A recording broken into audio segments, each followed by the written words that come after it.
One of the most anticipated announcements of pretty much every tech year is about to happen, and we still don't know too much about what to expect from Apple's September 12th event, other than the date. So with that in mind, we thought we would go through some of the leaks and the rumors and then ask you what you want to see out of the brand new iPhone of 2018. This is Pocketnow, and I'm Joshua Vergara. What's going on, everybody? And this is what we've heard so far of the iPhone XS.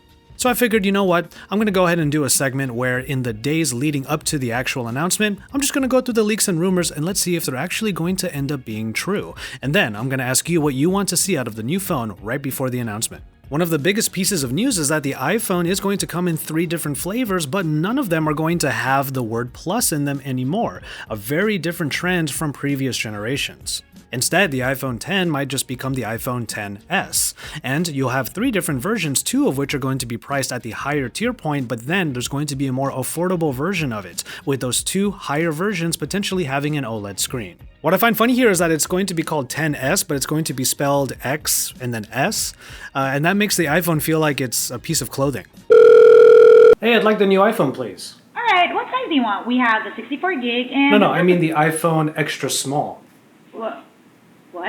Other speculation from Bloomberg is that there will be more significant changes in the iPhones for next year, so this year's phones are going to be like the iPhone X, just in a few different sizes. People are still speculating what gather round means, including that circle that is on the invite that was sent out about a week ago. The circle could pretty much just mean that it's going to be at the Steve Jobs Theater, which indeed it is, and that is the Apple campus that has that fully circular design that is up in Cupertino. But otherwise, people are thinking that the circle could mean the return of a home button on these devices, and if that is the case, then maybe we'll get Touch ID back as well. But leaks and pictures still point to the contrary, as 9to5Mac have found a couple of photos of a copper gold edition of the iPhone XS, which looks quite fetching, still sporting the same edge-to-edge almost screen with a notch of the iPhone X, with no home button in sight. And to make matters worse for anyone that wants Touch ID, it doesn't look like it's going to be returning anytime soon, as predictions state that it's probably not going to come back even in the 2019 versions of the iPhone because they're going to double down on Face ID.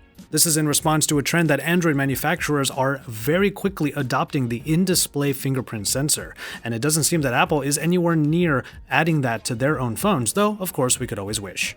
Another rendering shows off what the 3 different sizes of the iPhone might look like if they are all notch-based and have full-screen displays with no home button in sight. But in this particular article, some people are betting that the iPhone XS line of this year is going to surpass the sales of the iPhone 6, one of the most beloved versions of the iPhone to date. Because the 3 new models will offer a selection of sizes and improved internal specifications, there are a lot of different choices for users aside from the singular iPhone X of the last year. Now granted, all of these phones might have the least amount of bezels of any iPhone ever, and a lot of Apple users have been clamoring for that, so you're probably going to get at least that particular aspect this year. Speaking of the internals, a new processor in the iPhone XS can put Apple right in line with competitors like Huawei and Samsung. With Huawei recently announcing their own 7nm chipset, the iPhone XS models could come with their own 7nm A12 sets. However, in the running for 7nm are Huawei and Samsung, who don't really have a release date for their own development of the 7nm Exynos chip. And finally, in terms of the other announcements that may be happening on September 12th, we're of course expecting a new Apple Watch to be unveiled, and this one might actually have an always-on screen mode, which might make it even more practical for the users of the Apple Watch now. Other products that are potentially going to be announced there might be a new iPad, also a wireless charging dock that could charge simultaneously the iPhone XS and also the new Apple Watch, and then finally, perhaps, hopefully, a new pair of AirPods. And that'll pretty much do it on this edition of what we've heard in terms of the iPhone XS. Now, it's at this point that I want to ask you what you want to see out of the iPhones, and based upon the fact that we don't have too many leaks that actually reveal what the device looks like compared to other phones like the Pixel 3, speculation can still run pretty rampant. So let us know what you want to see out of the brand new iPhones. Give us your wish list, and I'm going to go through those comments a number of days from now, probably at the beginning of next week, right before the actual event. So get into the comment sections down below and let's have a discussion over what we want to see in the brand new iPhone XS.